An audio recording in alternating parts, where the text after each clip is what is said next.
Soy Eva, soy trabajadora de ayuda a domicilio en Gijón. Luchamos por la remunicipalización del servicio de ayuda a domicilio en Asturias y en toda España.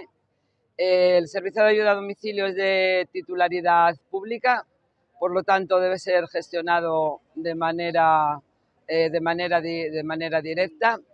El estar externalizado en empresas privadas lo único que ha hecho es precarizar a las trabajadoras durante más de 30 años. Sí se puede hacer, aunque políticos y sindicatos mayoritarios dicen que no. Sí se puede hacer porque en distintos ayuntamientos de España se ha conseguido. Incluso Jerez de la Frontera, un ayuntamiento endeudado, intervenido por Hacienda, lo consiguió.